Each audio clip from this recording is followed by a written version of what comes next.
Hey there. Tonight, we are stepping into a different kind of story. This isn't the shining legend, but the cold, heavy truth that lies beneath the armor. You are not going to find any dragons here or heroes without their flaws. This is just a life, one built on duty, on fear, on bruises, and on the quiet grind of surviving in steel through battlefields, broken sleep, and the slow, inevitable fade of glory. If this kind of storytelling helps you find some rest, feel free to like the video and subscribe, but only if it genuinely brings you some peace. And let me know in the comments where you are listening from and what time it is for you. It is oddly comforting to know who else is out there, drifting off to the same slow march through history. So go ahead and dim the lights. Let the fire in your imagination warm up the stone walls around you.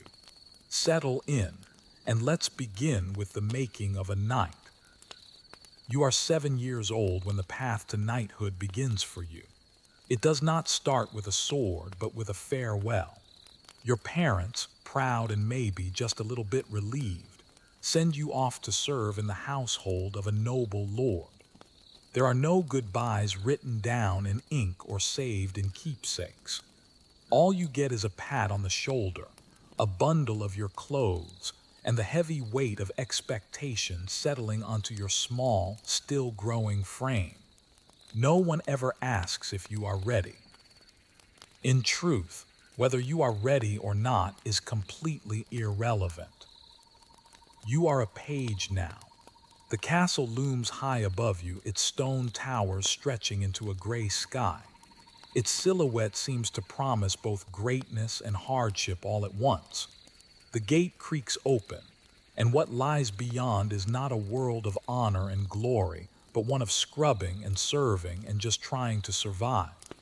Chivalry that will come much later, after years of fetching and carrying, and cleaning up after horses and noblemen who have equally foul temperaments. Your duties feel endless. From the moment the sun rises until well after it sets, you are running errands, sweeping halls, delivering messages, and helping with meals. On the days you feel especially lucky, you are permitted to polish armor, which sounds glamorous until you realize it just means scraping dried mud and horse dung off of heavy iron boots. Your hands are covered in blisters, your back always aches, and the nights, well, they barely even notice you. You are not one of them, not yet. You are just the help. But even in these early days, the training does begin. Wooden swords are handed out just like brooms, and bruises start to bloom across your arms as you spar with the other boys who, just like you, are so eager to prove something. You are taught how to fall from a horse without breaking your neck. You fall a lot. Some days it feels like falling is the main thing you are learning. No one ever praises you for bruising well, but they will certainly scold you for showing any weakness. You learn very quickly that pain is something to be swallowed, not put on display. Discipline is absolutely everything. You speak only when you are spoken to. You bow even deeper to those of a higher rank. You never ever question a command, no matter how trivial or humiliating it might seem. Your mistakes are corrected with the back of a hand, or a week spent scrubbing out chamber pots. One boy forgets to take off his cap in the presence of the lady of the house. He ends up spending 2 full days on his knees in the chapel, praying for humility. No one ever forgets again.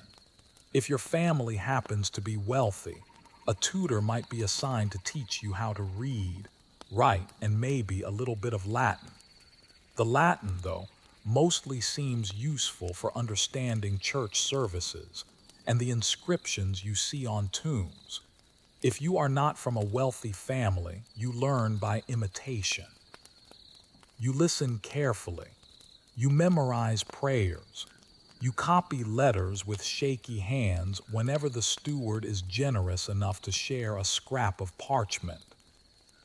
Literacy is a luxury. Muscle and obedience matter a whole lot more. Still, you learn. You learn which fork to use, even though most people prefer to use their fingers. You learn how to stand perfectly still for hours during court feasts, balancing platters of steaming meat while the nobles talk about politics and complain about the wine. You learn how to stay invisible when tempers start to flare, and how to disappear completely when drunken knights begin boasting about their past battles. Every single moment is an education in survival. Your mornings always begin with Mass. The castle chapel is cold all year round, and your breath fogs in the air as you kneel on the stone floors and try your best not to fall asleep during the liturgy. Faith is not optional. It is just as much a part of your training as swordplay is. You are taught to fear hellfire, to respect the church, and to confess on a regular basis. The priests speak of a divine purpose, of a holy duty. You just nod along, trying your best to stay awake. Mostly, you just pray that you do not get sick.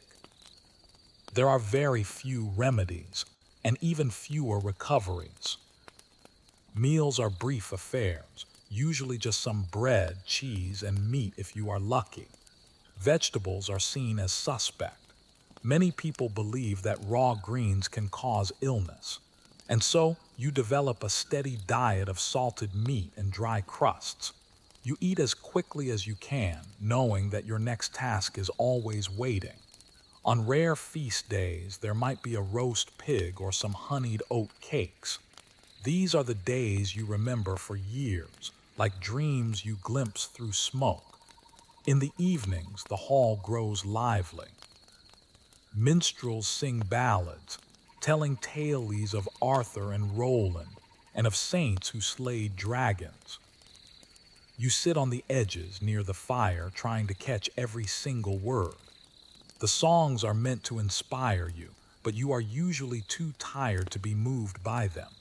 You think more about your sore feet than you do about chivalric deeds. Still, something begins to stir inside you. A hope, perhaps, that one day someone might sing a song about you. You sleep wherever you can, often in the servants' quarters, shoulder to shoulder with the other boys, on straw pallets that smell of sweat and mildew. Some nights you are pulled from your sleep to help with late arrivals or unexpected guests. You learn how to rise without a single complaint, to work through your exhaustion, and to never let your eyes betray how tired you truly are. A knight must be ready at any hour, and that training starts right here. You are not alone in this. Other pages suffer right alongside you. You form these silent friendships built on shared glances and muttered complaints. Together, you learn the rhythms of castle life. You learn which knights are cruel and which ones will look the other way when you steal a second helping of stew. You learn who you can trust, who you should fear, and which corners of the castle offer just a moment of peace. There are moments of levity, of course, a jest from the cook, a clumsy knight tripping over a dog, a stolen apple. You cling to these small moments. They are reminders that life exists beyond all this duty. That laughter still has a place, even in a place like this. Occasionally, you catch a glimpse of the world that exists beyond the walls. Merchants arriving with silks and spices, a troupe of performers, or a noble woman riding past with her retinue. These sights feel foreign, like stories you are glimpsing through a thick fog. You are not a part of that world, not yet, but maybe, just maybe, one day you will be. At times, doubt starts to creep in. The stories of glory feel so distant, and the reality is so much more grinding. You wonder if all of this, The aching limbs, the constant scoldings, the hunger, is truly the path that leads to honor. But then, every so often, you see a knight ride out in gleaming armor, his pennant flying, and your chest tightens with the thought that someday, that could be you. Your lessons in humility do not just stop with bruises and hunger. There are also ceremonies you have to attend, even though you are barely more than background noise in them. You watch as the nobles gather, dressed in fine fabrics you are not allowed to touch, much less ever wear. You are constantly reminded by their glances, and sometimes by their words, that your position is somewhere between useful and completely invisible. When dignitaries visit, the entire castle becomes a theater. You help prepare the guest rooms, you polish the silver, and you sweep the same corridors 3 times over. If anything is out of place, it is the pages who are blamed.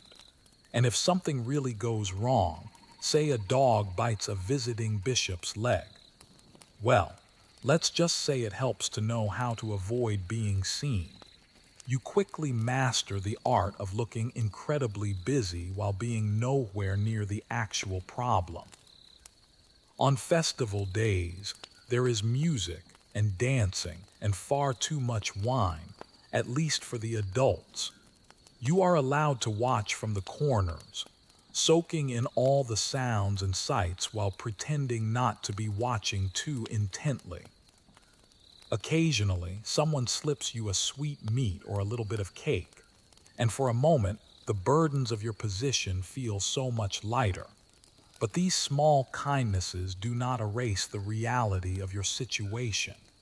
Your place is to serve, to observe, and to remember everything. Some pages find their escape in books if they can even read. The old steward's chamber holds a handful of illuminated manuscripts, heavy, bound in leather, and guarded as fiercely as the Lord's own armory. On lucky evenings, you are allowed to sit beside a fire and listen as an older scribe reads aloud tales of Roman generals or saints who endured unspeakable trials. These stories feed your mind while your body heals from the day's chores. There are warnings, too, spoken in hushed tones or muttered by the older servants. They tell you of pages who failed to advance, boys who cracked under the pressure or were sent home in disgrace. Sometimes they just vanish without any explanation at all. Sometimes you overhear things you were never meant to hear. You quickly learn when you should speak, when you should just nod, and when it is best to keep your head down. The castle is your crucible, and every hour you spend within its walls forges you into something harder, leaner, and more capable.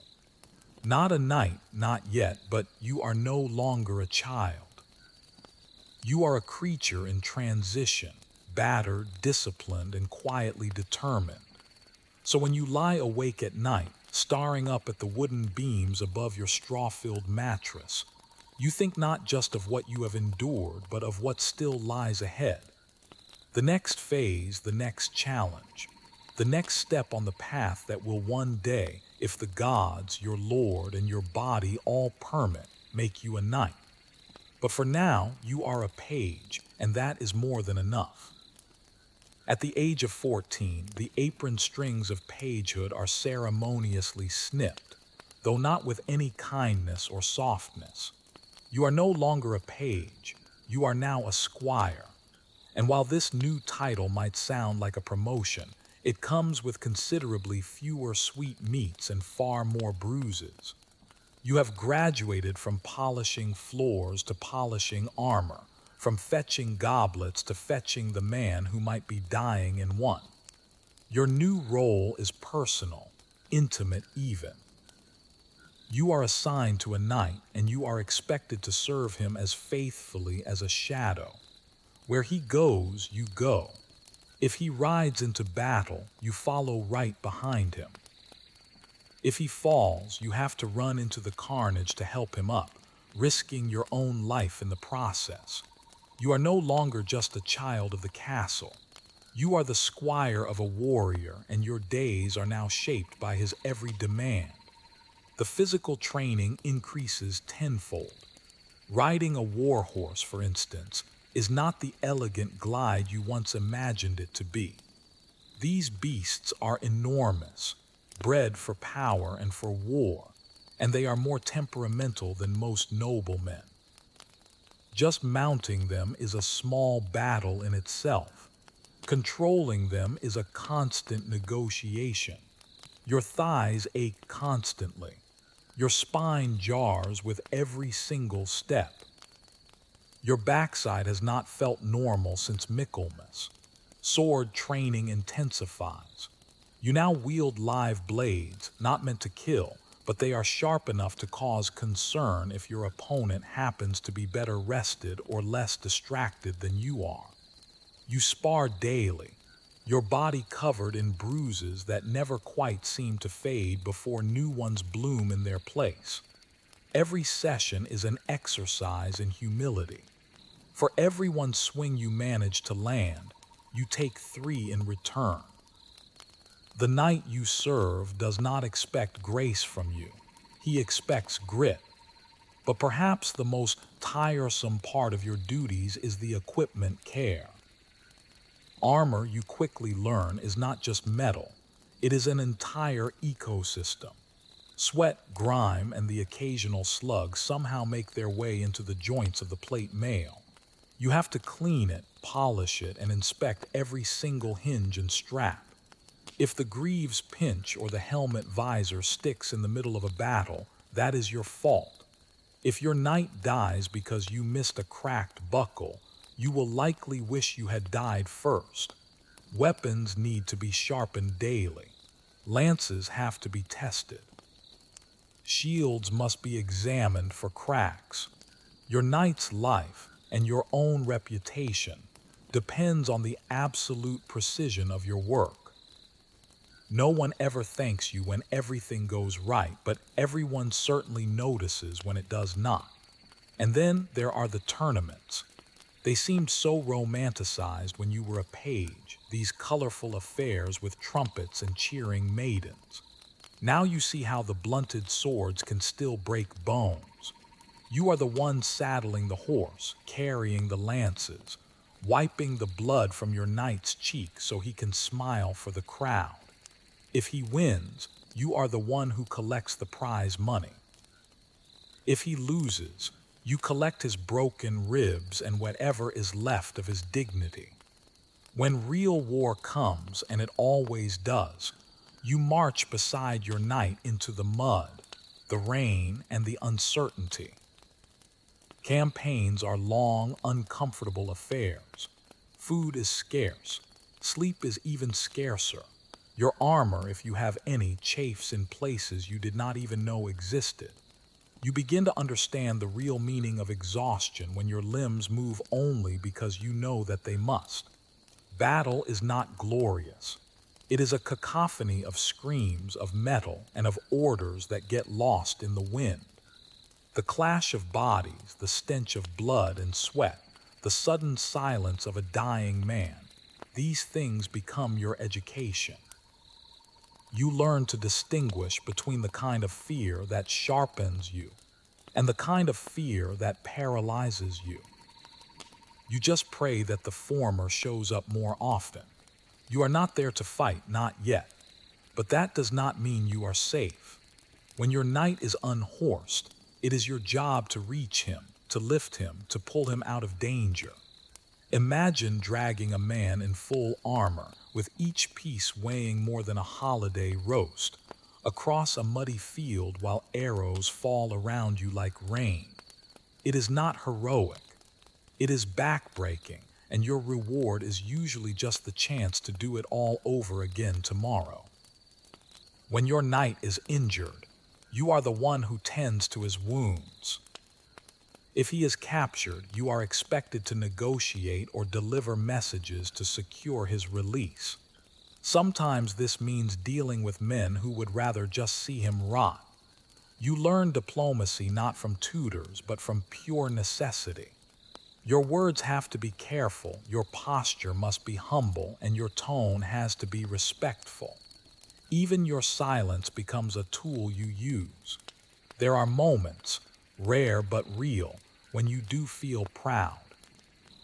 When you lead your knight's horse into a camp and heads turn to look, or when he just nods at you after a battle, bloodied but alive. These moments are fleeting, like sunlight seen through arrow slits. But they matter. They are what keep you going. Back at the castle, your duties continue. You train the younger pages, passing on the same hard lessons that you once learned. You serve at banquets, you help organize hunts, and you remain at your knight's side whenever guests of importance arrive. Your sword is worn, your boots are cracked, and you move like a man who is twice your age. But you are no longer just a servant. You are being watched, evaluated, measured. The priests still expect your prayers. Your Lord still expects your loyalty. Your body expects rest, which it rarely ever receives. But there is no turning back now. The only way forward is through. You begin to think about your own coat of arms. What colors would you choose? What symbols? You dream about the moment of your dubbing, the sword tapping your shoulders, the moment you rise not as a squire but as a knight. It feels impossibly far away. It feels inevitable. It feels like both at the same time. Then there are the hard days. The days when you have to bury a fellow squire who was trampled beneath a war horse or run through by a lance that did not look blunted enough. No one sings songs for squires. No one writes poems for the boys who almost made it. You learn to carry your grief without ever showing it. You learn to keep working even as the very ground shifts beneath your feet. If you are lucky, your knight teaches you more than just how to battle. He teaches you how to think, how to judge a man's character, how to read a battlefield, how to lead. If he is wise, he teaches you when you should speak and when you should hold your tongue, how to pick your battles and how to lose with grace. These are not things that armor can protect you from, but they are just as vital to your survival. Winter brings with it new challenges. You now understand that a sword is only as effective as the hand that can still feel its hilt. Your fingers crack from the cold, and the metal of your knight's armor feels like ice as you buckle it on him each morning. Snow turns the training yard into a mire of frozen mud. The horses slip. So do you. You do not complain. The weather, much like war, does not care about how you feel. There is talk among the older squires. Talk of glory, of a rebellion in the east, of a king's summons. You listen, you absorb, you calculate. You have seen enough to know that glory often looks a lot like a grave. Still, you would ride out tomorrow if you were called. The waiting is often worse than the war itself. You write your first letter. It is stiff and clumsy and formal, addressed to your parents if they are still alive, and telling them very little. You are not even sure where to send it. But writing it feels important, like you are anchoring yourself, like you are proving you are still someone beneath all the bruises, the sweat, and the steel. One night after a feast, your knight, drunk on mead and nostalgia, tells you about his first campaign. He describes the rain, the hunger, the absolute thrill of surviving the charge. Then he grows quiet. He stares deep into the fire and names 3 men who did not return. You do not speak. You are just meant to listen and to remember. You practice daily, sometimes in secret. You mimic your knight's stance, his footwork, the way he holds his blade just before a strike. You copy everything, hoping that imitation will one day become pure instinct. You bleed, you limp, you learn. Then one morning, without any fanfare, your name is called. You are to ride with your knight not as an observer but as his second. There is no sleep the night before. No sleep is needed. When you mount your horse, you are ready. Not perfect, not fearless, but ready. Your story is still being written, but it is already etched into the cold iron of swords, the dust of roads, and the calluses on your hands. You are no longer a boy and not quite a man, but you are closer now. You are a squire and you are becoming. You are 21 years old, or somewhere near enough. Some squires are knighted younger, some much older. But the number does not matter nearly as much as the fact that someone in authority has finally decided that you are ready. Ready to kneel, ready to swear, ready, in theory, to kill and die with a little more official ceremony attached to it all. There is no sudden transformation. You do not wake up with a deeper voice or a firmer jawline. You are still sore from yesterday's training. You still have mud on your boots and a scar across your shoulder that will not quite heal. But this is the moment your entire youth has been crawling toward. Your body bruised, your pride battered, your hands hardened by years of polishing, sharpening, carrying, and serving. It has all led you right here to the day of your knighthood. It begins with solitude. You are given a chamber, small and cold, where you are to pray, reflect, and fast through the entire night. There is nothing glamorous about it, just stone walls, a single candle, and a chapel-supplied blanket that somehow manages to be both thin and scratchy at the same time. You kneel on the floor, your bones aching, your stomach growling, and you try not to think about the warmth of the kitchens or the scent of roasting pork wafting up from below. This vigil is meant to purify your soul, to prepare you to accept the sacred duties of a knight. You are expected to meditate on the responsibilities that lie ahead of you, defending the weak, serving your Lord, upholding the church. In practice, you spend just as much time wondering whether anyone would notice if you had just a sip of water or sat down for 5 blessed minutes. You are not alone in your discomfort. Dozens of squires have kept this same vigil before you, some of them trembling with anticipation, others feigning a sense of serenity. You wonder which one you are. You try to remember all the prayers, the creeds, the proper posture. You try not to think about the rumors of squires vomiting from nerves during the ceremony or passing out mid-kneel. That would be unfortunate, certainly memorable, but unfortunate. Come dawn, you are escorted to the main hall.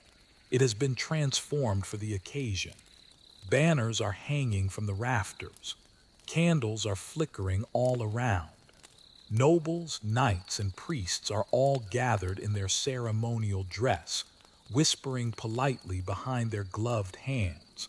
A hush falls over the room as you enter. Your name is announced. You kneel. Your lord, or perhaps even the king, depending on your station, approaches you. He carries a sword, a symbol of service and power. It might not even be his own blade. Some lords keep a ceremonial sword just for this purpose, polished to a mirror shine and never once used in battle. You try not to look at it too closely. You try not to shake. The sword taps your shoulders, first the left, then the right. The dubbing. In some traditions, you are also given a symbolic slap, a reminder of the physical and moral pain you must now endure without any complaint. It is less of a blow and more of a firm pat, but the message is crystal clear. A knight's duty is not to find comfort, but to sacrifice. Then comes the oath. You speak solemnly, pledging your loyalty to your liege, to God, and to the ideals of chivalry. You promise to defend the weak, to protect women, to speak the truth, and to fight with honor. You repeat the words with as much gravity as you can possibly muster, though you silently wonder how many knights still actually live by them. With the oath complete, you rise, not as a boy, not as a servant, but as a knight. The change is subtle, it is internal, and yet it is profound. People who barely even glanced at you yesterday now nod in solemn approval. Your peers clap you on the shoulder. Your lord offers a tight-lipped smile, which by noble standards might as well be a standing ovation. There may be a feast afterward, depending on the wealth of your lord or the general mood of the court. If so, you get to sit a little higher at the table, drink from a finer cup, and receive congratulations from nobles you once served wine to. Some squires are knighted right on the battlefield, their ceremony improvised amidst the carnage. Others receive the full pageantry. Either way, the weight of the title settles on your shoulders, as heavy as chain mail. Knighthood, as it turns out, is not a destination, but a doorway. The world does not slow down for you to enjoy your new status. Your duties expand immediately. You are now expected to lead men, not to follow them, to make decisions, not simply to obey, to ride at the front, not at the rear. The same sword that dubbed you a knight is now yours to wield, and no one is going to double-check your choices anymore. If you make a mistake, it will be public and it will be costly. You are also now accountable in new ways. A knight's word is binding. Your signature now carries weight. Your absence at court is noted. Your presence in church is assumed. If you drink too deeply or speak too freely, it reflects not only on you, but on your household, your banner, and your liege. A slip of the tongue can sour alliances. A drunken scuffle can undo months of diplomacy. In short, your margin for error shrinks dramatically the moment your shoulder is tapped with that sword. Your responsibilities extend far beyond the battlefield. If your lord grants you land, you are expected to manage it wisely. That means collecting taxes, settling disputes among the peasants, maintaining roads, and ensuring that the harvest is strong. Knights are often imagined as warriors alone, but in truth, they are administrators, enforcers, and landlords. Your sword might rest in its scabbard for months at a time, but your seal is pressed into wax almost daily. You also now have your own squire. The irony of this is not lost on you. He is young, uncertain, and eager to please. You teach him how to polish your armor just so, how to saddle your horse without bruising its haunches, how to pour wine without spilling a drop. You correct him, gently at first, then more firmly. He reminds you so much of yourself. It is humbling and slightly amusing to see just how far you have come, and how far you still have to go. There is also the matter of your coat of arms. If you have not had one before, it must now be chosen. Colors, symbols, family mottos, they all matter. They identify you on the field of battle and in court. They speak for you before you ever do. A red lion rampant on a field of gold says something very different than a black cross on a white bend. You have to choose wisely or pay a herald to help you. Your new armor is fitted to your frame, assuming your lord is generous or your family still has some coin to spare. Full plate is expensive, and every single piece has to be custom made. Greaves for your legs, gauntlets for your hands, a cuirass for your chest. You stand perfectly still as the blacksmiths measure and clink, their fingers leaving soot on your skin. The weight is impressive. Walking in it feels like learning how to move all over again, but you also feel safe inside it, as if the metal might guard not only your body but also your name.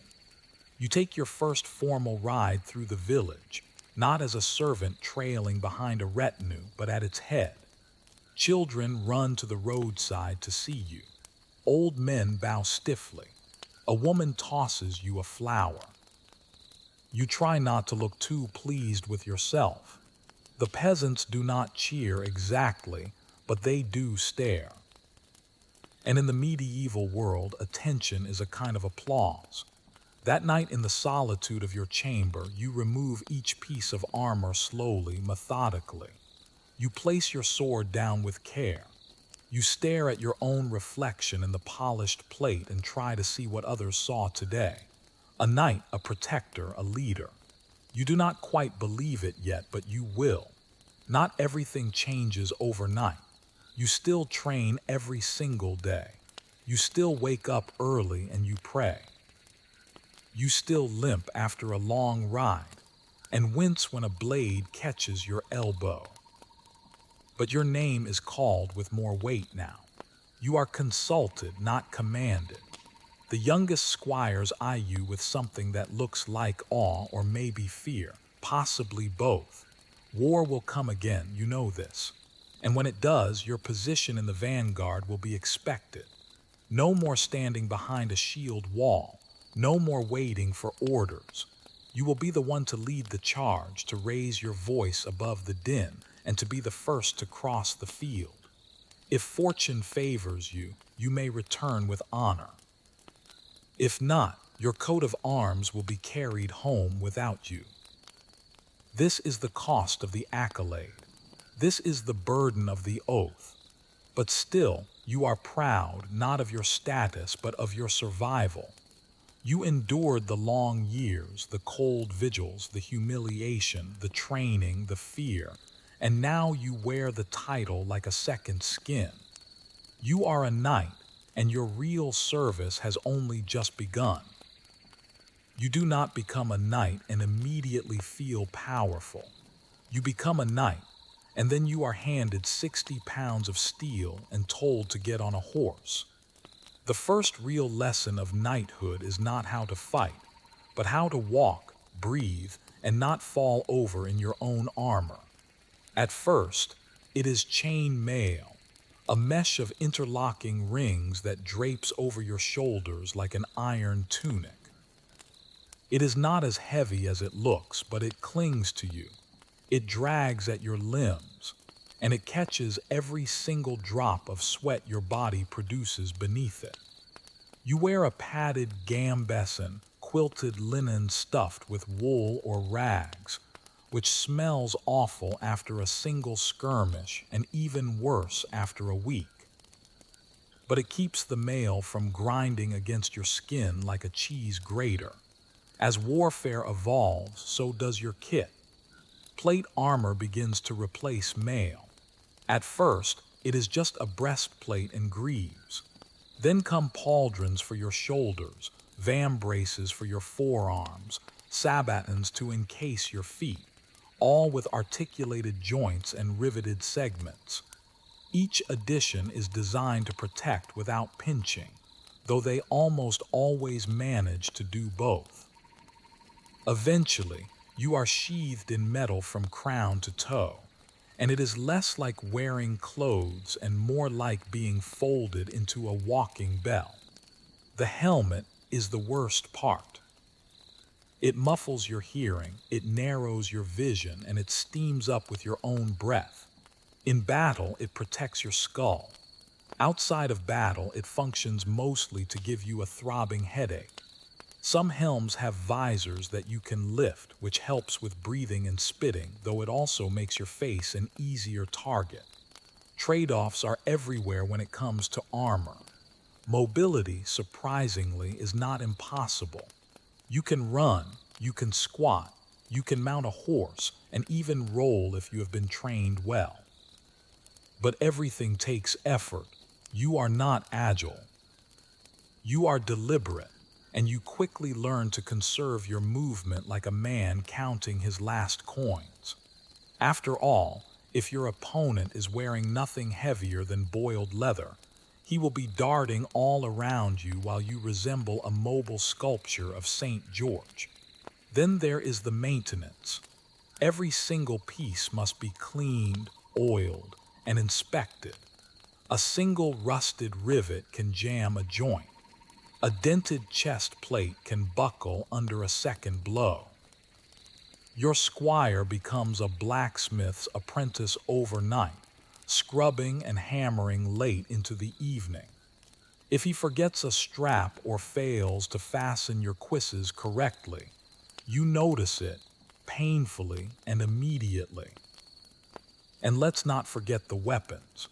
Your sword is your constant companion, but it is not your only one. It is not the slim rapier of modern imagination, but a broad, weighty blade meant for hacking, not fencing. Its edge is kept sharp but not razor thin, so it is better able to survive an impact. You carry it at your side, but you draw it only when it is absolutely necessary. The sword is both a symbol and a tool, and in your hand it becomes an extension of your will. Then there is the lance. A knight without a lance is like a fish without gills, useless in an open battle.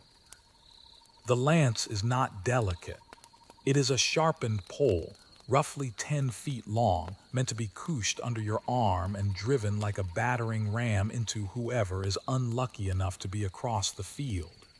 On horseback, it turns your momentum into a deadly force. But it is also unwieldy, easy to miss with, and once it is broken, it is mostly just good for poking at campfires. The mace is a brutal companion. It is short, stubby, and blunt. There is no finesse, no elegance, just a lump of iron on a stick, designed to cave in helmets and to crack ribs. It is useful when your enemy's armor just laughs off your blades. When subtlety fails, the mace makes its point with a savage clarity. Axes are similar, less common among knights, more typical of mercenaries or those from northern stock. But in close quarters, an axe can hook a shield, split a helm, or drag a man right off a horse. It is not considered gentlemanly, but then again, to be fair, neither is war. Shields serve both offensive and defensive roles. You carry one, usually kite-shaped or a heater style, slung across your back or strapped to your forearm.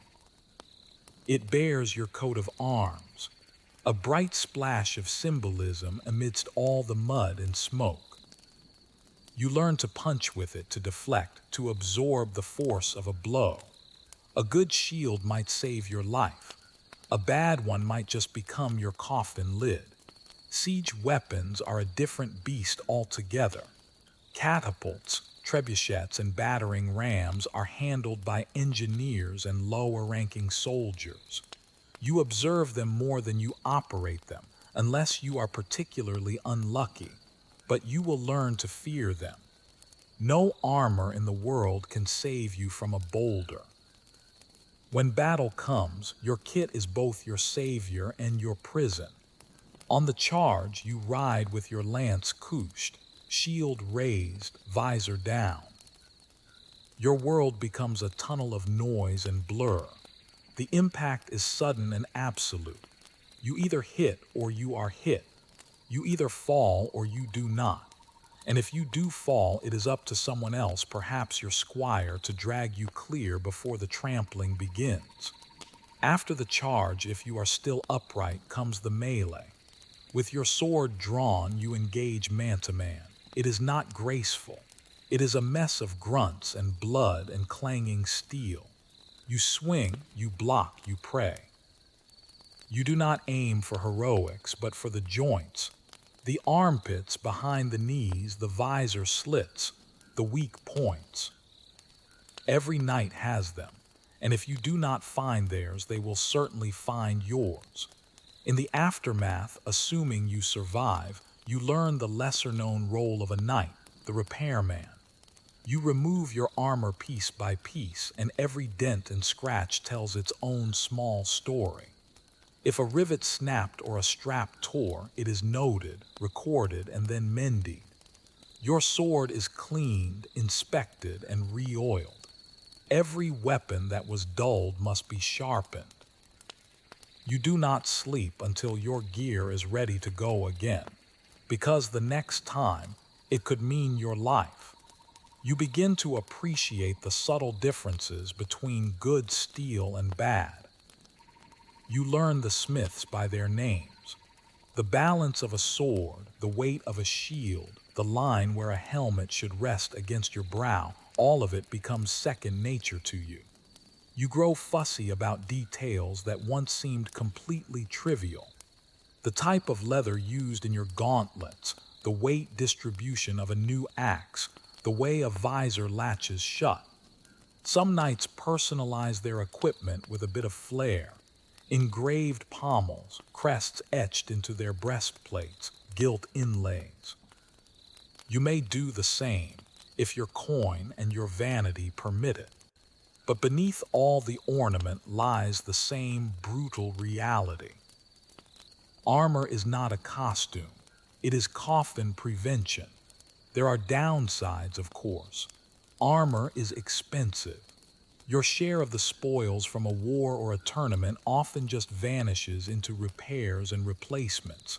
And then there is the matter of the heat. A summer in a full suit of plate is like walking inside a forge, especially in the midday sun. You sweat buckets, you faint if you are not careful, and you attract flies with all the grace of a walking roast. Despite all of it, you come to trust your gear like a second skin. You have tested it under arrow fire. You have felt the jolt of a mace strike echo through your ribs and known that the armor did its job. It protects you, yes, but it also transforms you. You walk taller in it. People part when they see you coming. Children point, commoners bow. And yet you know this, the steel does not make you invincible. It merely postpones the inevitable. You can fight well, you can prepare thoroughly, you can wear the finest forged suit in all of Christendom, and still fall to a lucky spear thrust or a well-placed arrow. A knight's tools buy you time, not certainty. When you remove your gear at night, you do so slowly, reverently. Each strap undone, each piece lifted away, leaves you feeling smaller, lighter, more vulnerable. Beneath it all, you are still just flesh, bruised, stiff, and aching. And it is in those quiet moments, with your sword across your lap and your armor cooling on its stand, that you truly understand what it means to be a knight. You are not made of steel. You just wear it well. And so each day begins with the familiar ritual: lifting, strapping, adjusting, checking. Your squire tightens the buckles and hands you your gauntlets, his eyes scanning for any wear, for any weakness. You nod silently and step once more into the shell of your profession. Because no matter how tired you are or how many scars line your ribs, you are still needed, still bound to ride out, to raise your shield, to stand between danger and those who cannot. This is the life you have built, plate by plate, blade by blade. This is the weight you chose to carry, and you carry it well. You were told there was a code, a shining, noble creed to live by. Chivalry, they called it. The very word sparkled with promise like polished armor in the morning light.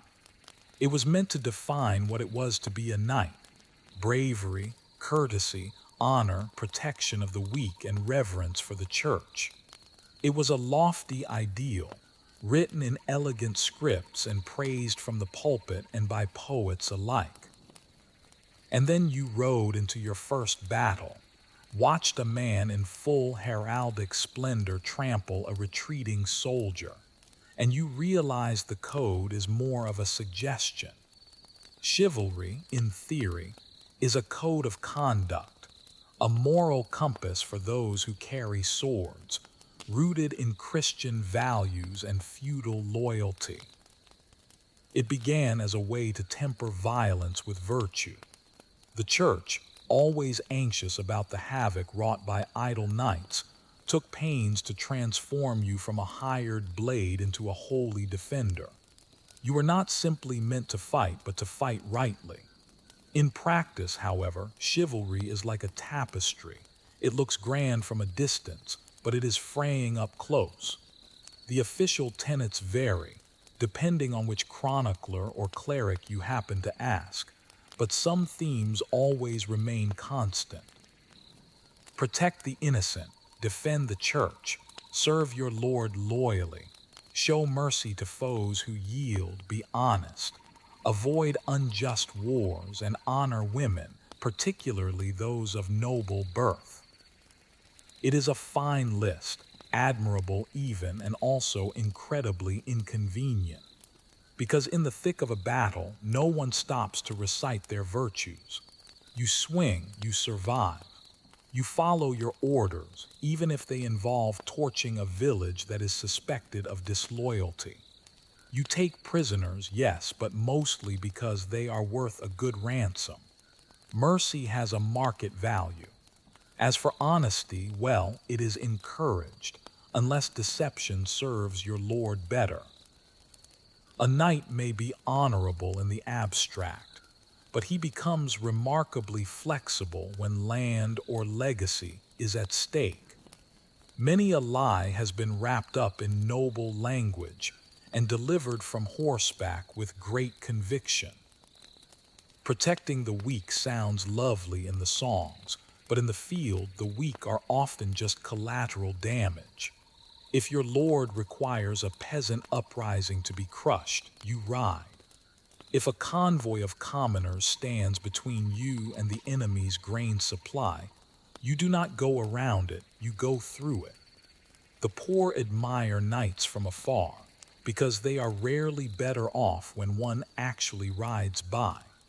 Then there is the matter of women. The songs speak of courtly love, of gallant men pinning in poetic torment for unreachable noble ladies. In truth, your relationship with women is defined more by property law than by poetry. Marriage is political. Romance, when it does exist, is fleeting, and the protection you offer depends heavily on class.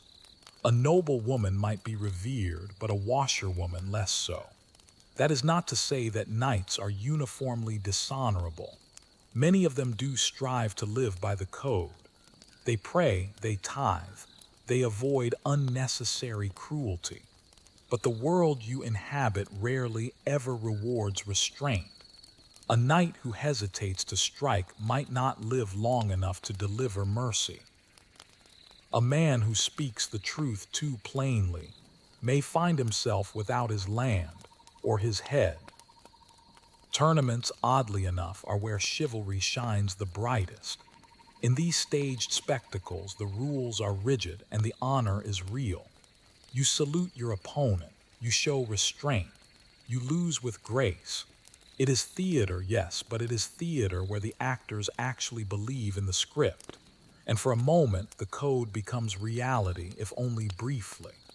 There are manuals, actual written guides that lay out knightly conduct in florid detail. One might advise you not to strike an opponent who has lost his helm. Another might say that if a lady drops her glove, you should retrieve it without stepping on it or starring too long at her ankles. The church writes its own rules more focused on piety. Attend Mass, confess your sins, avoid gluttony, and above all, never forget who sanctioned your right to kill. These manuals are read aloud in courts and in training halls. Some squires memorize them. Others just nod politely and then return to their sword drills. In truth, the code is interpreted differently in every household. Some lords emphasize loyalty above all else. Others demand ferocity. A few take chivalry so seriously that they disown their own sons for showing cowardice. Others knight boys who have not seen a single day of battle, simply for the right marriage alliance. What you learn over time is that chivalry is not a sword to be wielded. It is a mirror. Some men polish it daily. Others shatter it for their own convenience. You yourself try to follow the spirit of it, if not always the letter. You help your squire when no one is watching. You spare an enemy who has yielded, even though your comrades jeer at you. You ride back to a burning hamlet to escort a limping peasant out just because her child clutches your leg and says, "Please." These moments stay with you longer than most of your victories. They cost you little. They feel like something old, something sacred, and yet no bard will ever sing of them. Chivalry, you discover, is not about grand gestures. It is about the small decisions you make when no one is looking. It is about trying to be decent in a profession that is built around destruction. It is about knowing that you are a weapon and choosing sometimes not to strike. Still, the tension never vanishes. You kneel before a bishop one day and torch a granary the next. You cradle a wounded comrade, and then you trample a fleeing footman who just happens to be in your way. You write your name beneath a pledge to honor and restraint, and then you sign orders that send starving men to their deaths. You begin to understand that the code of chivalry is less of a shield and more of a compass. It does not stop you from getting lost. It just gives you something to check when the fog sets in. Some days, that is enough. In the quieter hours, you reflect on all the contradictions. The songs you once memorized speak of knights who slayed beasts and rescued virgins. Your life, meanwhile, consists of tax disputes, bloody marches, and aching knees. You were promised glory, but you were handed logistics. And yet you do not resent it, not entirely, because sometimes the code helps you remember who you were supposed to be before the world got a hold of you. You meet knights who abuse the code, who weaponize it. They quote scripture while they are pillaging. They preach honor and they practice terror. You learn to recognize them by their polished crests and their empty eyes. And you learn to step aside, or when you are given the rare chance to stand in their way. You are not perfect. You have broken the code. You have struck men who had already surrendered. You have taken spoils that were not yours. You have stayed silent when you should have spoken up, but you remember the faces of those who tried. The knight who held a gate so a village could flee. The one who refused to burn a monastery even under the threat of exile. The one who died kneeling, not in surrender, but in prayer. And so, in your own way, you keep trying. You carry the code not in scripture, but in habit. You pick it up like your sword each morning, knowing it may slip from your grip by nightfall. But you reach for it anyway, because without it, you are merely a killer. And with it, maybe, just maybe, you are something more. This is chivalry. Not what the minstrels sing, not what the priests preach, but what you try to practice in a world that gives you every reason not to. And so you ride, still bound to your oath. You defend your lord, you fight his enemies, you bury his dead. But you also feed your squire when the pantry runs low. You speak kindly to the old woman in the village who remembers when you were just a boy. You return a dropped glove even when no one is watching. You are a knight, and you remember the code, not because it makes you stronger, but because it reminds you what your strength is for. One day, years from now, a boy will ask you what it means to be chivalrous. You will not recite scripture or point to your crest. You will hand him your sword and tell him to hold it steady. And then you will ask him if he can carry it without ever letting it fall on the wrong soul.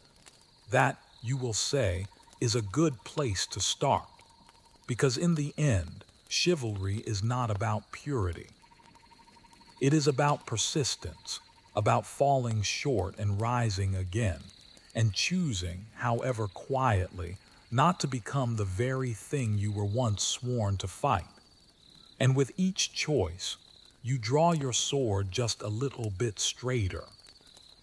You have trained for years, carried swords long before you ever swung one, watched men die before you were ever allowed to charge, and you have polished your own armor so often that you can still smell the vinegar and oil in your sleep.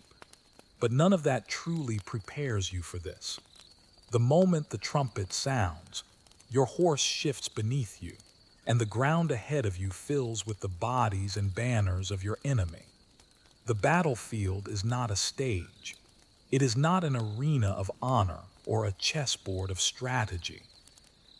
It is a pulsing, groaning thing, mud, blood, and metal all wrapped into chaos.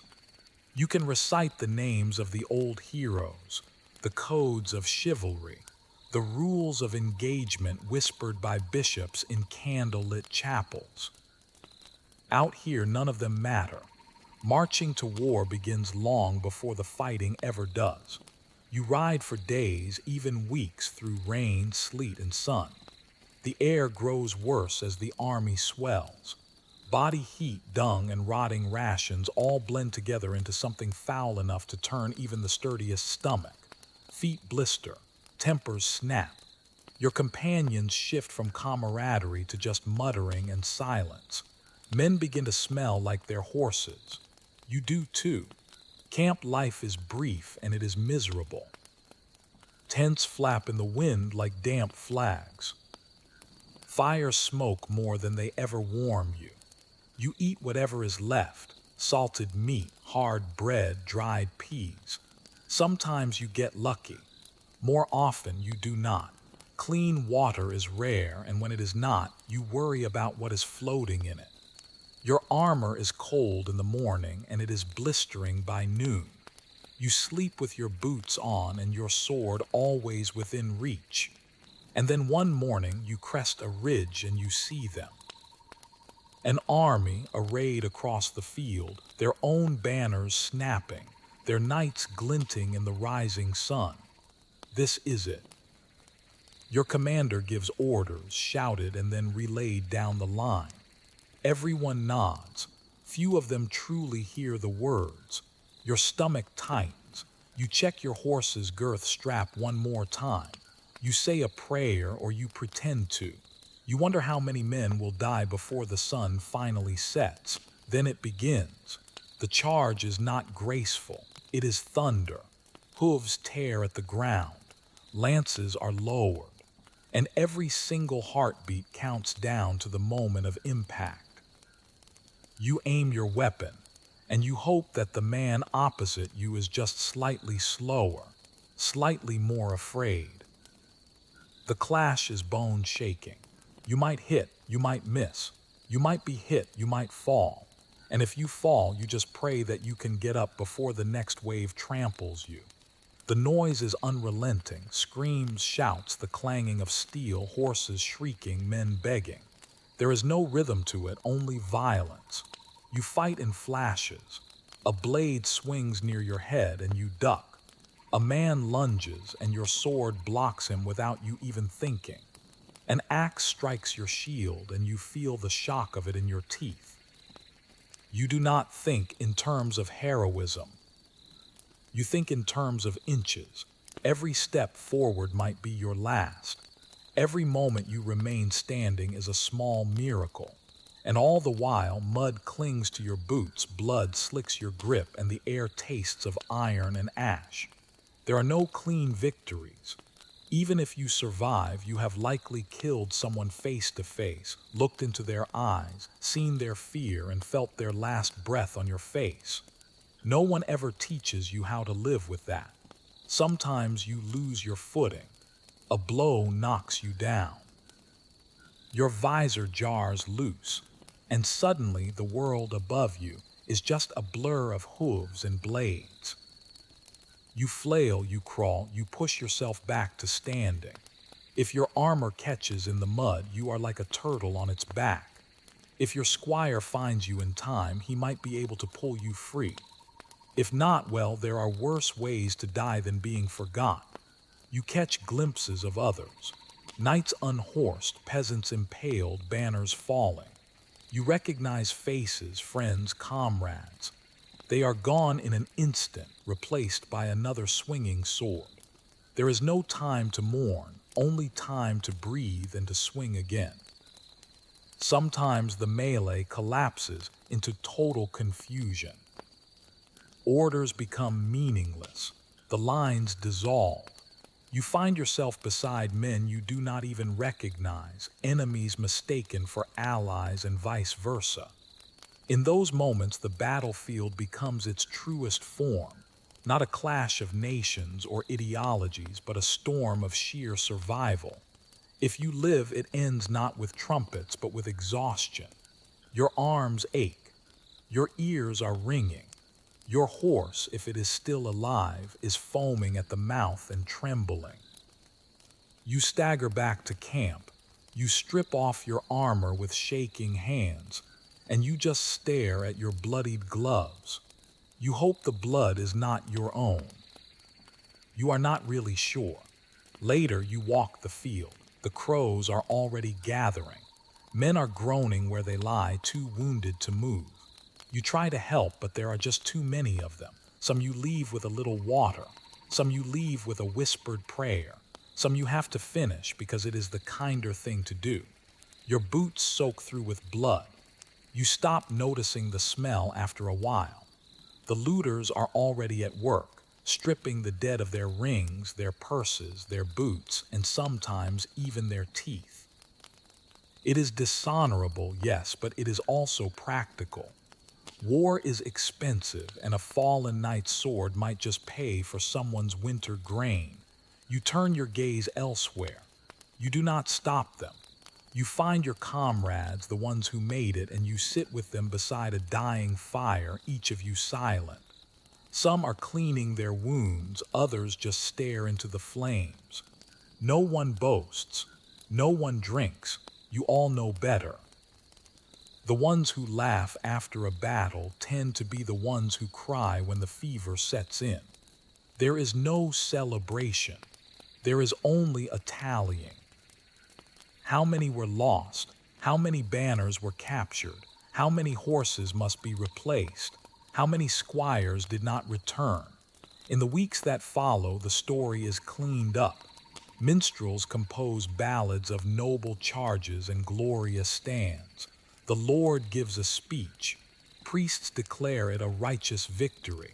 You are paraded through the streets on your return. Flowers are thrown. Children cheer. You wave, you smile, you nod. But you remember the smell of that field, the look in the eyes of the man you skewered, the cries of your friend as he bled out beside a broken shield. You do not forget this brutal battlefield, not the battlefield of legend with its shining armor and valiant duels, but the real one, muddy, terrifying, loud, and confusing. A place where honor is a luxury, mercy is rare, and survival is a skill. You are no longer simply a knight. You are a soldier, a veteran. And though you ride on, you polish your armor, you train your squire, a part of you will always be there, on that nameless field under that gray sky, your sword slick with blood and your breath fogging up your visor.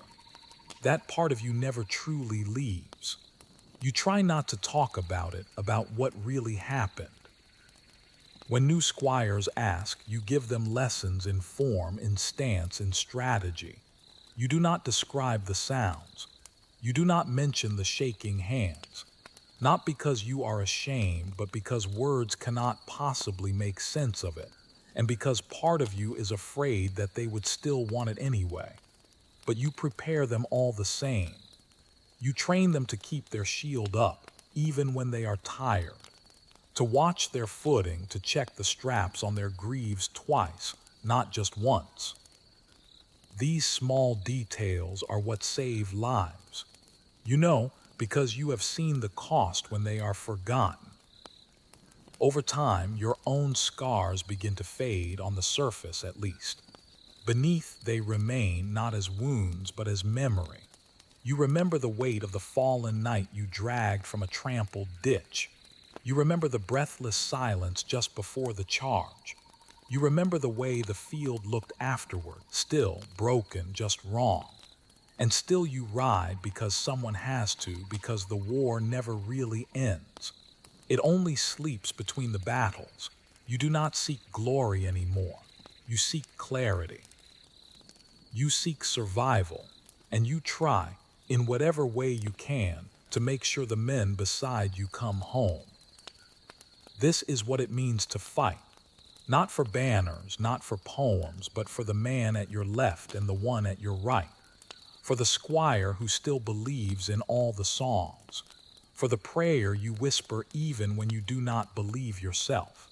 You were shaped by steel, but you were forged in the field.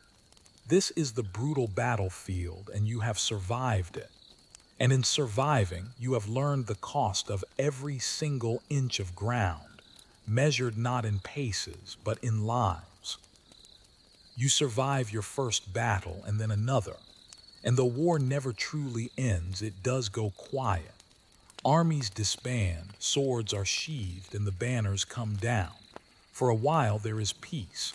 But a night with no war is a weapon left idle, and idle weapons tend to rust. So you turn to the next best thing, the tournament. Not a brawl, not a massacre, though it might come close, but a staged battle dressed in heraldry, pomp, and profit. Where war is chaos, a tournament is choreography. Where battle makes legends, the tournament makes celebrities. It begins with an invitation. If your name carries any weight, or if your lord's coin carries enough, you are summoned to a lists field near a bustling town where the banners fly as high as the entry fees.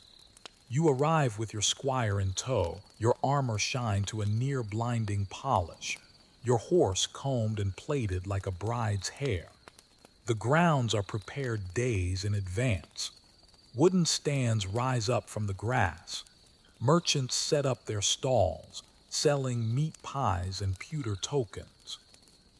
Minstrels rehearse the songs they hope to sell before the jousts even begin.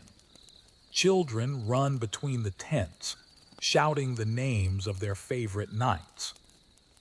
Yours may even be among them if your last performance was sufficiently bloody. But make no mistake, this is no gentle pastime. A tournament is as dangerous as any battlefield, only it is better lit and more politely announced. There are two main events, the melee and the joust. The melee is a grand mock battle. Dozens of knights on foot or on horseback, charging at each other across an open field. It is said to mimic real combat, though it rarely obeys real combat's rules. The goal is to disarm, unhorse, or bludgeon your opponents into submission, preferably without actually killing them. Not out of mercy, but because corpses do not pay ransoms. You enter the field with your team, your shield emblazoned with your arms, your heart thudding behind your breastplate. The horns sound, the crowd roars. You lower your visor and you plunge right in. The fight is real enough. The blades are blunted, yes, but they are not harmless. Bones are broken, teeth are lost. Pride is always on the line. You strike, you are struck. You fall, you rise. Somewhere in the din, your name is shouted, either in triumph or in concern, and sometimes it is both. The melee is over when only a few remain standing, or when the judges decide it has all become too undignified. You leave the field limping, exhilarated, exhausted, or sometimes unconscious. If you perform well, your reputation grows. If you perform poorly, you pretend not to care while you are discreetly checking for bruises. Then comes the joust, the jewel of the tournament.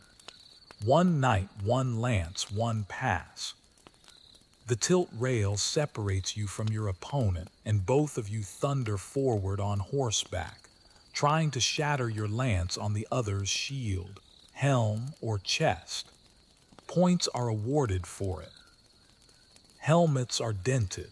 Occasionally, ribs are cracked. More than one knight has died beneath the applause of the crowd.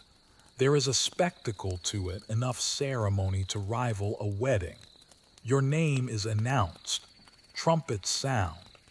A lady ties a ribbon to your lance. You bow to the stands, you salute your opponent, and you take your place at the end of the tilt yard. Then the flag drops, and all of that pageantry just disappears beneath the pounding of hooves and the narrowing of your world into the tip of your lance and the target just ahead. When you hit cleanly, the crack of the impact echoes like thunder. Splinters explode into the air. The crowd cheers. If you are thrown, you hit the earth hard and you lie there just long enough to remember that mud has no chivalry. Victory brings coin and, more importantly, notice. Lords watch from the stands, scanning for talent, for potential, or for marriageable fame. If you impress the right person, your fortunes can change overnight. If you make a name for yourself, you may find yourself invited to bigger circuits, to tournaments in Paris or London or Rome, or at least, that is what the stories say. But not all jousts are equal. Some are friendly, honor-bound, and carefully judged. Others are bloodier, more corrupt. There are whispered tales of knights bribing the marshals, sabotaging armor, or switching their lances to ones with unblunted tips. And every tournament has its share of bad blood, of feuds that are reignited, and insults that are answered with steel. Then there are the injuries, dislocated shoulders, shattered wrists, concussions. You learn quickly not to remove your helmet until you are sure your ears are still working. Even the spectators are not always safe. A splintered lance once flew into the stands and took out a merchant's eye. He still comes to watch every single year, just from the other side now. Outside the arena, the tournament is a fairground. Traders hawk everything from holy relics to roasted chestnuts. Scribes sell poems that they compose on the spot. Apprentices duel with sticks in the mud while mimicking your name. At night, bonfires crackle, the ale flows freely, and minstrels sing songs that exaggerate every blow that was landed and every favor that was won. If you have earned a few bruises, you might at least earn a few verses in a song. The nobles host feasts. You attend, cleaned up and laced into a doublet that fits like a punishment. You bow, you drink, you endure the conversation. A lady might ask you about your technique, though her interest may have less to do with your lances and more to do with your inheritance or a scandal or both. Tournaments are also a place for politics. Alliances are struck, rivalries flare up, and lords make quiet wagers behind their goblets. A win on the field can lead to a contract, a vassalage, or a sudden engagement. A loss, on the other hand, might be remembered long after your ribs have finally healed. For all their glitter, tournaments are expensive. Entry fees, armor repairs, horse care, tents, and bribes, it all adds up. A poorly managed campaign can leave you poorer than when you first arrived. Some knights take out loans. Some sell off their land. A few turn to less savory methods like gambling, extortion, or even rigging the matches. Still, you return. You always return because there is a thrill to it, a pulse that nothing else can match, because the crowd remembers your name. Because a good tournament win can do what 5 years of border patrol cannot. It lifts you up. It announces you. It makes you visible. And in a world where power rests in perception, visibility is everything. You ride in, you fight, you bleed, you bow, and when you win, you smile with broken lips. Because for one fleeting moment, you are not just a servant in steel. You are the main event. You are not at war, but you are in combat. This is the tournament circuit, and you are still standing. By the end of the week, your body is a ledger of bruises, scratches, and various indignities. Your squire works late into the night, restoring your kit. You spend the evening swishing watered-down wine, pretending your shoulder does not throb with every single breath. A blackened eye makes you interesting company at supper. The limp just adds character. You do not speak of the fear, though, the heartbeat just before the lance drops, the instant you wonder if the next hit will be clean or if it will be final. You just swallow it down. You tuck it beneath the layers of steel and swagger. Every night does. Fear is common, but admitting it is not.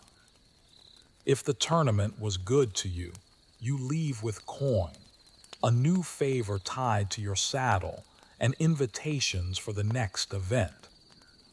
If not, you leave with empty hands and full regrets, already calculating how many tournaments it will take to rebuild what you just spent chasing glory. The road away is quieter, less triumphant. A few companions ride with you. One of them coughs up blood, another cradles a wrapped hand that may never hold a lance again. The squires chatter, still enchanted by the whole show. They do not yet understand the price of applause. And so, bruised but intact, you return to your estate or your garrison where your real duties await. But for a week, you were more than a soldier. You were a spectacle. You were a legend, and you will do it again. Because while war may forge your reputation, tournaments let you write it in gold. And sometimes that is enough. Because in the eyes of the crowd, you are not just a knight. You are a name, a banner, a force in motion. And for a brief, shining moment, everyone saw you shine. The trumpets fade. The tournaments end. The battlefield falls silent. And you return not to rest, but to something much more complex, responsibility. Because you are not only a knight, you are also a lord's vassal, a landholder, an enforcer of law and order. And whether your fief is sprawling or small, it demands as much from you as any joust or skirmish ever did. Your estate, such as it is a patchwork of thatched roofs, grazing fields, and stubborn people. It was granted to you, often in reward for your service, and with it came a host of obligations, not to the land, but to the people who work it.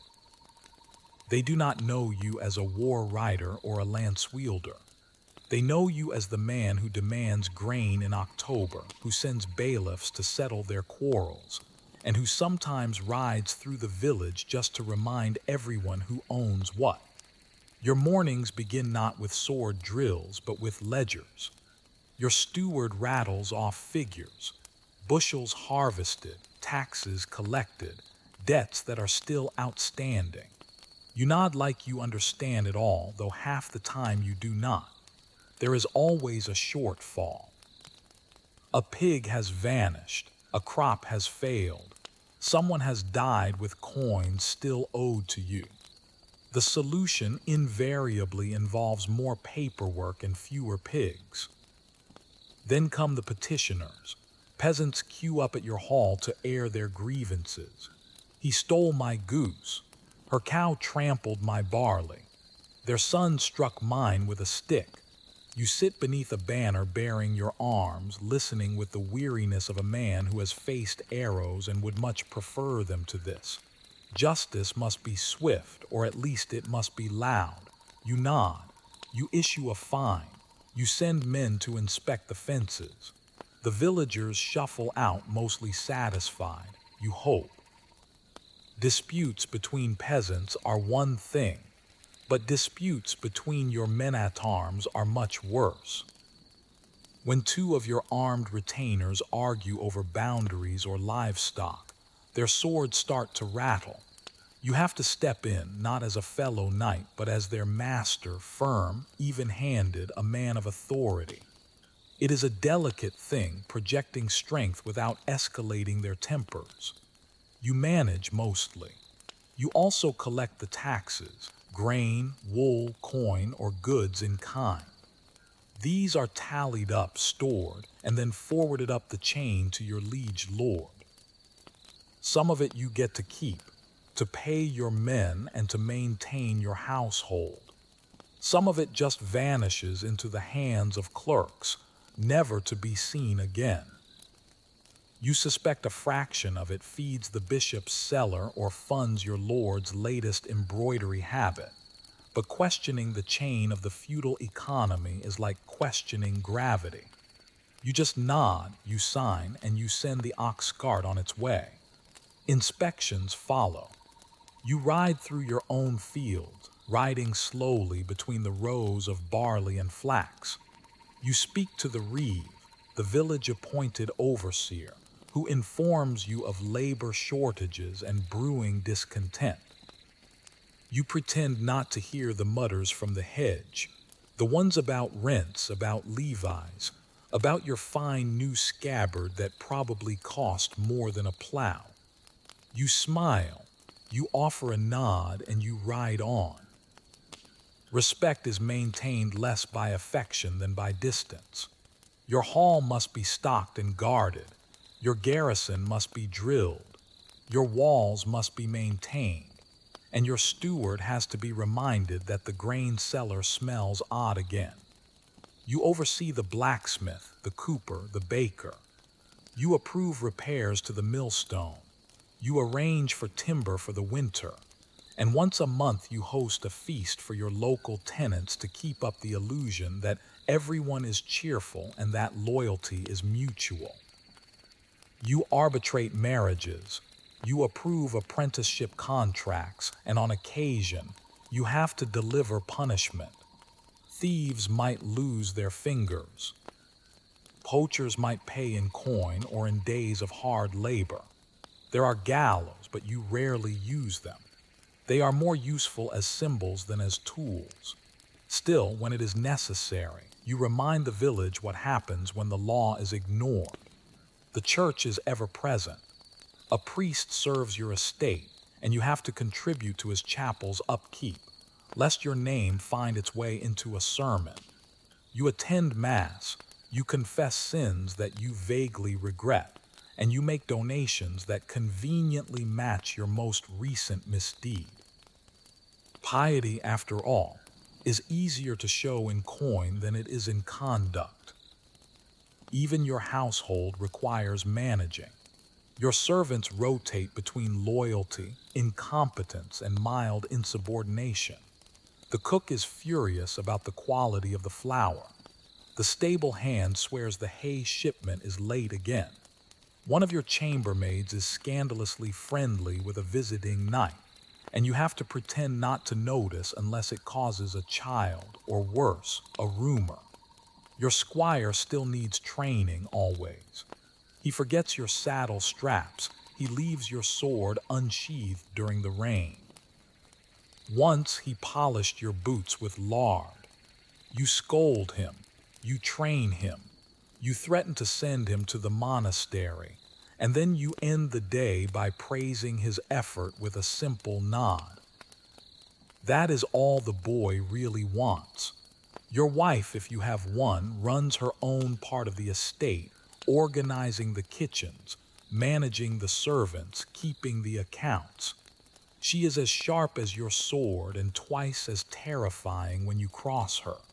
She reminds you when the rents are due, when your cousin's widow is expecting a letter, and that the priest caught you dozing off during Mass again. You learn to listen. You also learn never to suggest she host the next feast without preparing for a 3-day argument about the table linen. In times of famine, your role becomes one of a reluctant judge and a reluctant beggar. You have to appeal to your Lord for relief while you are rationing what little you have. You know that if the people starve, the manor weakens. A dead peasantry tills no fields, so you offer just enough to keep them working and just enough to keep their envy from turning into a rebellion. In times of plenty, you are generous, but visibly so. Bread is handed out at the chapel door. Coins are tossed during the feast days. It is not charity, it is theater. It keeps order. The peasants call you my lord, but you are not quite sure whether it is out of respect, resentment, or just resignation. It is likely all three. They bow low, but you can see the flickers of judgment in their eyes. You ride past them, heavy in your saddle, your armor gleaming. You are their protector. You are their tax collector. You are their judge and sometimes their executioner. Occasionally, you have to host visiting knights or minor nobles. These visits are equal parts hospitality and hostage negotiation. You have to appear wealthy but not wasteful, powerful but not threatening. A wrong word about the king's taxes could brand you as disloyal. A poorly cooked pigeon could insult your guest's cousin, who just happens to be an earl. You walk a knife's edge of politeness, pageantry, and performance, but it is not all caution and governance. There are quiet moments, too. You ride alone at dawn through the dew-wet fields, nodding to the shepherds who have been up longer than you have. You sit by the hearth in the winter and listen to your steward mumble his accounts while the fire cracks behind him. You share a drink with your sergeant-at-arms, both of you old enough to admit that your backs ache more than they used to. You are the lord of your manor, but you are also its captive. You cannot leave for long. Bandits might strike, the grain might rot, your cousin might try to press a claim on your land. Even a trip to court feels like you are abandoning a child to nurse itself. And when you return, something is always broken, a gate, a contract, a fence, a nose. Still, there is a pride in it, not in the power, but in the structure. You keep this place standing. You feed 100 mouths. You settle disputes before they can boil over into feuds. You remember their names. You attend their baptisms, their funerals, and their harvest dances. You kneel beside the dying and you sign contracts for the newly wed. You are woven into the land's rhythm, into its very heartbeat. This is the other life of a knight. Not glory, not gore, but governance. And though it will never be sung by minstrels or carved into stone, you know the truth of it. A knight's blade defends his name, but his estate is what keeps it alive. Because in the end, when the sword is sheathed and the war drums finally fade, it is not your victories that remain. It is your land, your people, and the fragile peace you hold together, one decision at a time. When the halls fall quiet, the ledgers are finally closed, and your sword is back on its rack, you are left with something less discussed and poorly romanticized, your private life. You would think that after the tournaments, the campaigns, and all the estate matters, you would just collapse each night into a dreamless slumber. You would be wrong. Rest is elusive. Comfort is intermittent. The truth is, sleep is a luxury in a knight's world, and it is one that must often be negotiated. Your bed is not the down-filled paradise of later centuries. It is a wooden frame stuffed with straw or wool, covered in linen that smells faintly of dust and fatigue. You might share it with a spouse, or you might be alone, or occasionally you might sleep with your armor spread out to dry beside you, ticking softly as the heat leaves the metal. You do not sleep through the night. That is just not how things work. You sleep in shifts, broken by prayers, patrols, and old wounds that ache more as the hearth burns low. Some nights you are summoned to settle a dispute down in the barracks. Other times you simply lie awake, replaying a tilt that went badly or wondering whether the steward lied about the granary again. But it is not all gloom. There is laughter too, and a warmth that does not come from a fire. Your hall is more than just a court of judgment. It is your hearth, your theater, your lounge. Minstrels sing by the fire. A bard may be passing through and might recite tales of distant wars or of love-struck princes. You already know all the endings. You enjoy them anyway. Familiarity is its own kind of comfort. Games are played. Dice, chess, backgammon. You cheat occasionally when no one is looking. Or you lose grandly, blaming the firelight or the drink or the suspicious angle of the table. Your companions groan, they laugh, and they pour more wine. The feasts, when they come, are rowdy affairs, not grand like a royal banquet, but full of noise and roast meat, of ale spilled on the floor rushes and laughter that echoes up into the rafters. You sit at the high table, but not too far from the hearth. You drink with your men, you toast your squire, and you throw the occasional bone to the hounds that are waiting beneath the bench. A juggler might perform, or a fool. His jokes are barely veiled insults about the local clergy or visiting nobles. You laugh louder than necessary, if only to show the guests that yes, you can take a joke.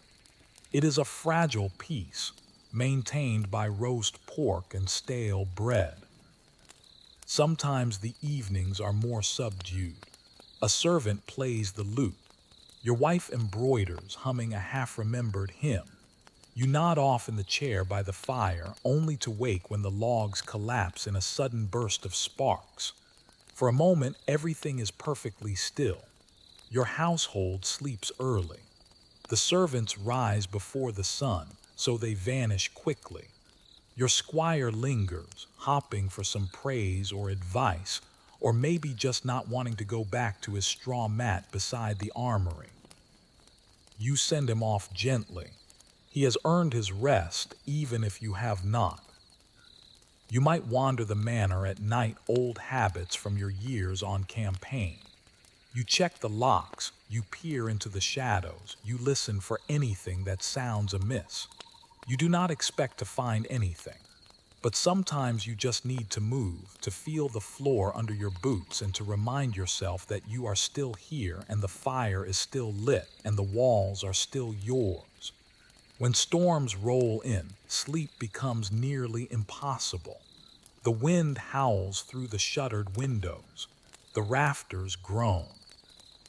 You recall nights out in the field when the only shelter you had was a cloak and the back of a horse. You remind yourself that this is better. You almost believe it.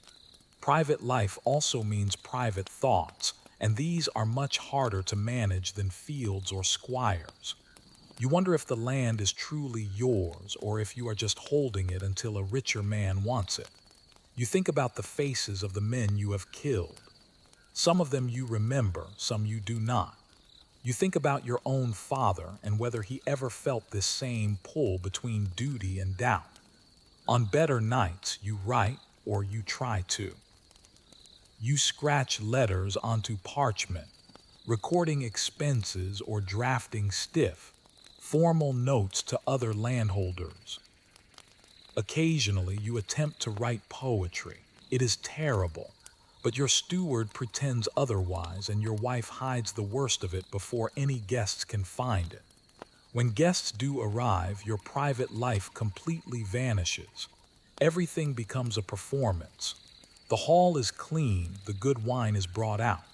You laugh at the same joke twice and you endure stories about hawks that flew higher and horses that ran faster than any in your own stable. You nod, you flatter, you endure. But when they finally leave, when the doors are shut and the boots have stopped echoing, you allow yourself the rarest indulgence of all: silence. You sit beside the fire, your cup cooling in your hand, and you just let the hush stretch out. No battles to plan, no taxes to collect, just the sound of the wood crackling and your own breath in the dark. Your body is a map of scars. You know which shoulder clicks in the cold, which ribs ache when it rains. There is a broken finger from a tournament in Kent, a scar on your thigh from a skirmish near the border. These pains are familiar. You greet them like old comrades. You have learned not to complain. Everyone aches. Your squire asks you once if you ever sleep well. You smile. You tell him yes sometimes when the fire burns low and the dogs do not snore. It is a lie, of course, but it is the kind you tell kindly. And there are dreams, vivid, strange, persistent dreams. Sometimes you are back in a battle, reaching for a sword that is not there. Sometimes you are walking the halls of your childhood home, except the walls are crumbling and no one speaks your name. Once you dreamt of flying, high above the fields, the rivers, and the manor itself. You woke up smiling for once. Not every moment is grand. Most of them are not. There is mud tracked into the hall, a loose floorboard that catches your boot, a spilled bucket, a burnt loaf of bread, a cough in the night that makes you sit upright and listen until it finally passes. These are the details of living. These are the things that fill your time between the swords and the steel. On feast days, the private bleeds into the public. There is dancing of a sort. You watch more than you participate, but sometimes you are pulled into a circle, clapping along to a song that is older than the church itself. You step stiffly. You laugh at your own footwork, and your wife laughs even louder. The servants smile, if only for a moment. You give gifts, bread, cheese, sometimes a coin. The children chase each other through the yard while the elders sit in the sun and pretend that their knees do not ache. For an afternoon, no one is taxed or judged or summoned. You watch, not as a lord, not even as a knight, but as a man. Just a man, quietly grateful. Your dog rests its head on your boot. You scratch behind his ears and you let your shoulders sink. You are tired, but not in the way that battle tires you. This is a deeper ache, the kind that comes from carrying not just weapons, but people and a place and a purpose. And still, you do it because there is a rhythm here, a strange, stubborn peace that exists between all the duties. Not comfort, not ease, but something that is closer to meaning. This is the private life of a knight, and it is harder to master than war. Because though the chronicles may record your battles and your banners, it is these quieter hours, the half-forgotten songs, the unfinished letters, the hush of a sleeping hall, that truly tell the story of who you were. You rise with the dawn, your joints aching, the cold seeping deeper into your bones than it used to. The steward greets you with a nod. The squire follows, quieter than he was in years past. Nothing feels unusual at first until you step outside and you realize that something has shifted. It is not in the air or in the weather, but in the rhythm of the world itself. There are fewer hooves on the road, fewer hands raised in salute. The banners are still there, but they hang lower than they once did. Your role, once so essential, now feels almost ceremonial.